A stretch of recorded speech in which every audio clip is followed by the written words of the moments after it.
Hi there, this is Ivan once again from Commerce Chess, and I want to show you this one of the dubious lines that you'll find in the E4 lines. So we said our first move this series. I've been working on a series of the E4 lines, and whatever comes up against E4, we've been covering it. By now, we've covered most of the lines, and I'll be saving E4, E5 for the last one. Please watch it out very soon. So let's look at one of the dubious lines that can arise after E4 is the move F5.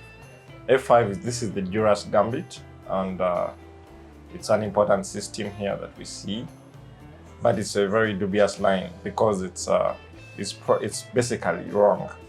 I also used to play it in bullet games, but just to try to confuse white. So please feel free to always take this pawn as white, and always getting ready for this disturbance, since they've just weakened the F5.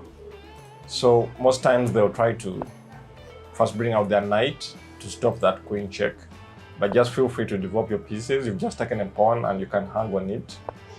They really cannot take it back so easily. You can defend the pawn, and everything now just revolves around that pawn.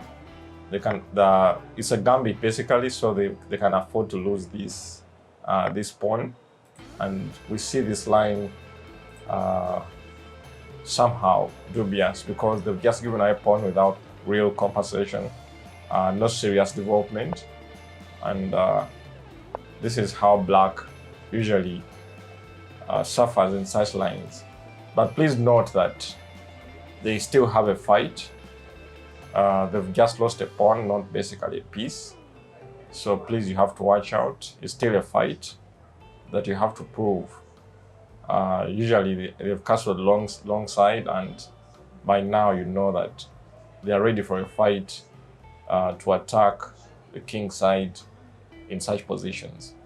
So that's basically the main line in the Duras Gambit. Let's see what happens. What happens after taking the pawn? There are many other dubious variations, like D5, basically trying to take back the pawn immediately, and that is when we strike with our queen. That strong queen attack, which really dismantles black's camp. Black is basically very dismantled in such positions, and right now when they try running away, things just don't get any better, because please always watch out your queen and also gain some tempo on the king.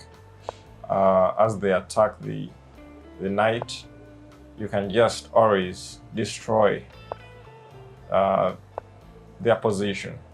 Right now, you already attained a fork against the queen and the rook, and of course by now you can see that the king is basically gone and trapped in the center. So that's a checkmate, and so we can continue with another variation which can arise, and that is the move E5. What happens when they play E5? They also just want to open up their game and try to fight back.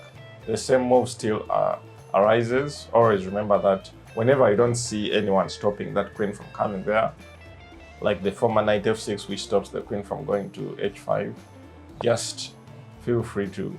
So right now you see that after after dismantling the king's position, you can now start falling back and destroying everything that arises.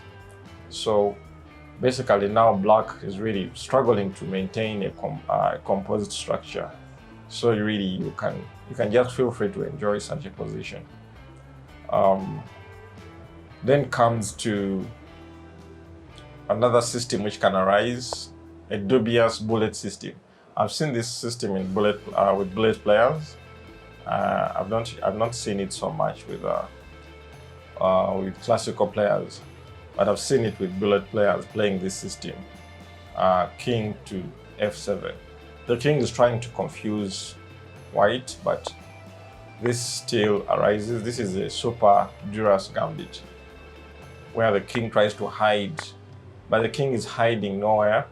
He's trying to hide in the corner, but I think, as you can see, it's easy. You always have to strike on the king before the king hides and becomes a problem.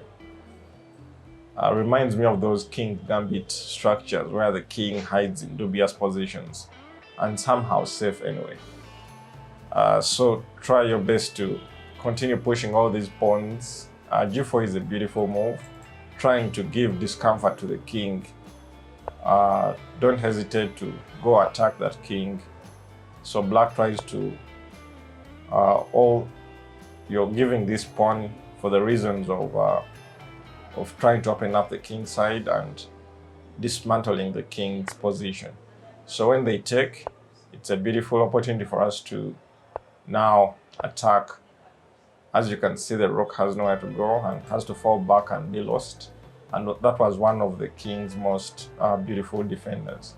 So there's purely no compensation in such positions, and you can see that this is not really fun for black. So thank you very much. That's one of the dubious lines against the e4, which you can always crush immediately.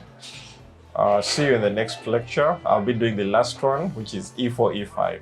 And that is the biggest system that every e4 player has to know, because that's the most commonly played system. Okay, see you in the next one. Bye.